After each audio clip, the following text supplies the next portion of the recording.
in our e-collar programs so that they have something to kind of go back and look at after training, so that they don't forget their instructions, how the collar works, that sort of thing. So the collar that we normally use is going to be the Mini Educator, okay? This is what we use for most dogs.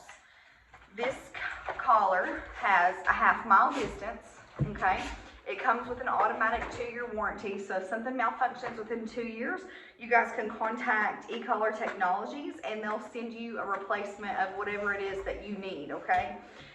When you open your box up, because everybody's going to get one of these boxes, in the bottom you're going to have your owner's manual, okay? Which really you shouldn't even need the owner's manual because Marshall Place, we're going to go over everything with you, okay? In your box, you're going to have a collar. You're going to have a remote with the Sublime K9 logo on it now. You're going to have a lanyard. If you want to clip that to your remote for easy carry, you can. That's up to you. You're going to have a charger that can charge both your remote and your collar together. And then it's going to come with some extra points, and we also keep extra points here. So if your dog needs a different contact point that is what is on this collar, we will change that for you. We will make sure that your dog has whatever point that it needs at no cost to you, okay? We change them out as needed for you, okay? So I'm going to go over how we use this collar and how everything works on it, okay? We're going to start with the remote.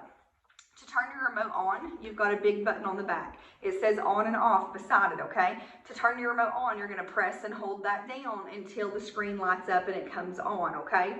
To turn it off, same thing. You're going to press and hold it down until it actually shuts all the way off, okay? And that's how you're going to turn your remote on and off. So I'm going to turn it on. I'm going to leave it on. Your collar turns on and off separately. To turn your collar on and off, you've got a red button on the side of your remote. You've got a matching red button on your collar. Those are magnets, okay? You're going to pair those together. It's going to flash green. That tells you you've turned it on, okay? It will periodically flash green as long as it's on to let you know that it's on at Marshall Place and the battery life is good, okay? When you turn it off, it'll flash red and then no lights will pop up. That tells you that you've turned it off, okay? So I'm gonna turn it back on, it's gonna flash green. If your battery gets low, that's gonna start flashing an orange color to let you know that your battery at Marshall Place, your battery life is low and that you need to charge your collar, okay? I'm gonna go over all the buttons. Your charging port is on the bottom of your collar. Nope, not right now, bud. Your charging port for your collar is right here, okay? As long as those are sealed down, then this equipment is waterproof. My dogs wear them in the lake and they wear them in the ocean every year when we go to the beach, okay? They're 100% waterproof, okay? On your remote, you're gonna have several buttons, okay? Your T button makes it vibrate. That is just a vibrate, okay? We don't use the vibrate for any training purpose unless we were perhaps training a deaf dog, okay? Then we use it for communication.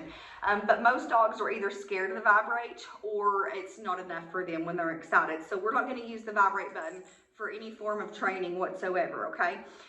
Your 2 S buttons are the buttons that you're going to focus on, okay? Your mode button on the back, we're going to put your collar in the mode that it needs to be in. So if you will leave that alone, it will stay in the mode that we want it in. We want to use our collars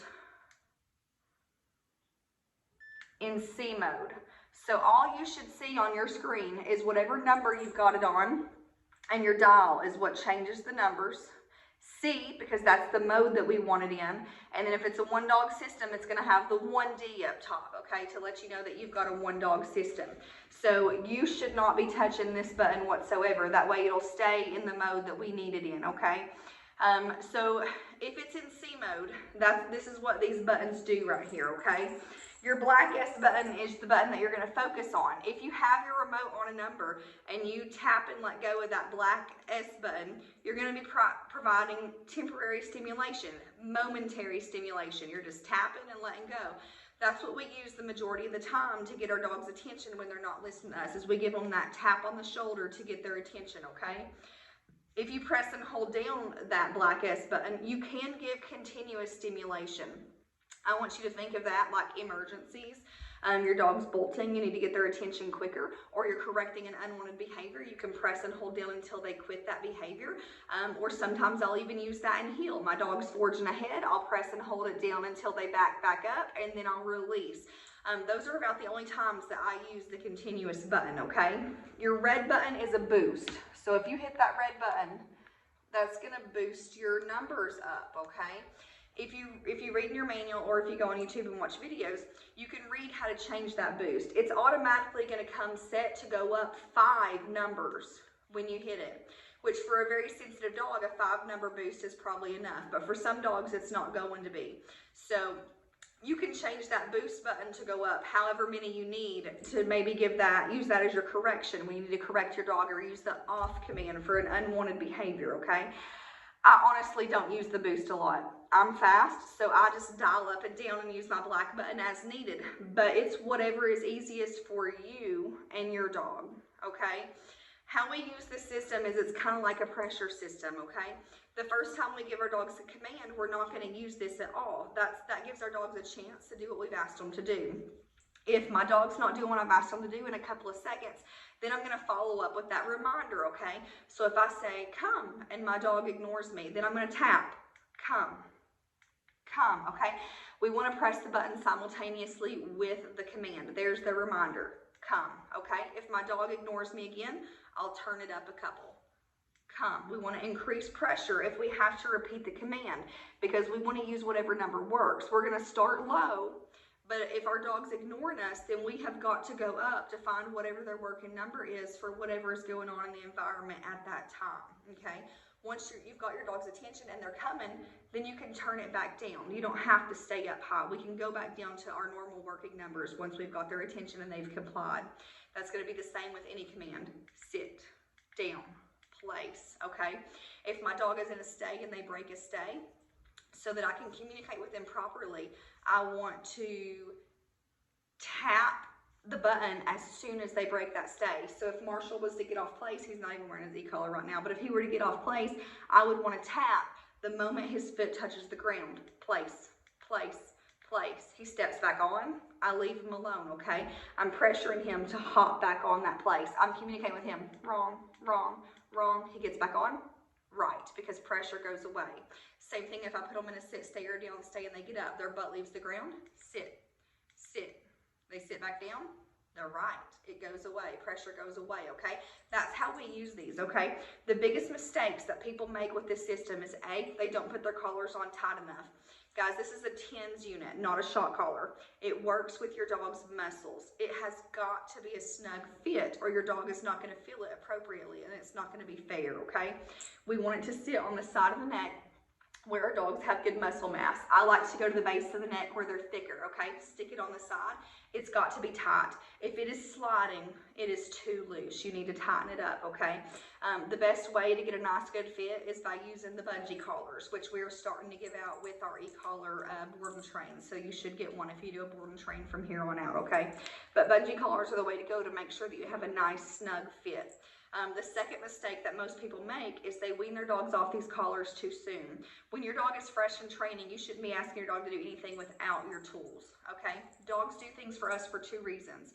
A, to get something that they want, food, toys, attention, whatever it may be.